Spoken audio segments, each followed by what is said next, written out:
తిన్నామా, పడుకున్నామా, తెల్లారిందా? ఆదివారం పోయి మళ్ళీ సోమవారం వచ్చింది. కానీ జీవితంలో సమస్యలు పోయి సంతోషాలు రావటం లేదని బాధపడుతున్నారా? ఈ కథ చదవండి. సమస్యలకు మీరే ఒక సమస్యగా నిలవండి. జీవితంలో సమస్యలు అందరికీ ఉంటాయి. ఒక వ్యక్తి ఎప్పుడు నవ్వుతూ ఆనందంగా ఉన్నంత మాత్రాన వారికి సమస్యలు లేవని కాదు. కొంతమంది సమస్యలను కూడా చిరునవ్వుతో స్వీకరిస్తారు. ఏదైతే అది అవుతుందిలే అనుకుంటూ ముందుకు సాగుతారు. మరికొంతమంది తమకున్న సమస్యలు అందరికీ చెప్పుకుంటారు. వాటి గురించి ఆలోచిస్తూ బాధపడుతుంటారు. తమ బతుకును తమ కోసం కాకుండా ఎవరి కోసమో బతుకుతున్నట్లుగా భారంగా ఒక్కో రోజును వెళ్లదీస్తారు. కానీ అలా బాధపడుతూ కూర్చుంటే ఆ సమస్య పరిష్కారం కాదు అనేది వాస్తవం. ఎప్పుడైనా మనం సమస్యను ఎలా చూస్తున్నాం అనే దానిపైనే మన జీవితం ఆధారపడి ఉంటుంది. సమస్యల గురించి ఆలోచిస్తున్నంతసేపు అది బాధనే కలిగిస్తుంది.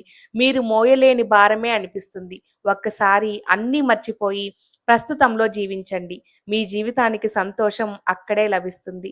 ఇది చెప్పినంత సులభం కాకపోవచ్చు. కానీ మెల్లమెల్లగా సంతోషంగా ఉండడం అలవాటు చేసుకుంటే మీ జీవితంలో సంతోషాలు ఎక్కువ ఉంటాయి.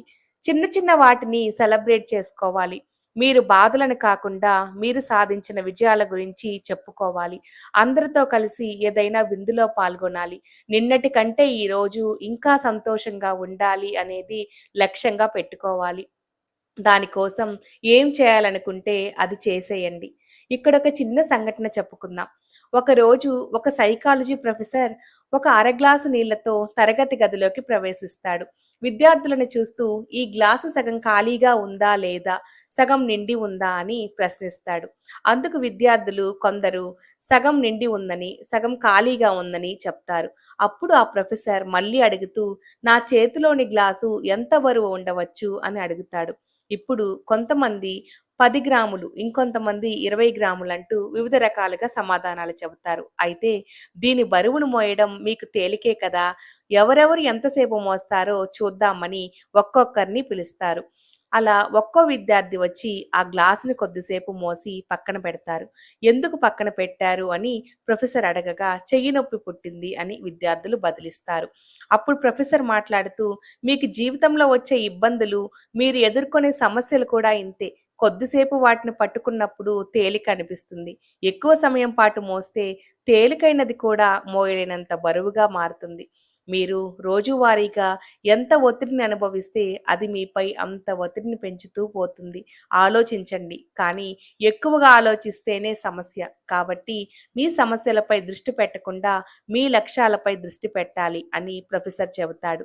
ఈ చిన్న కథలో మీకు విషయం అర్థమైనట్లే కదా! జీవితంలో సమస్యలు ఎదురవుతూనే ఉంటాయి.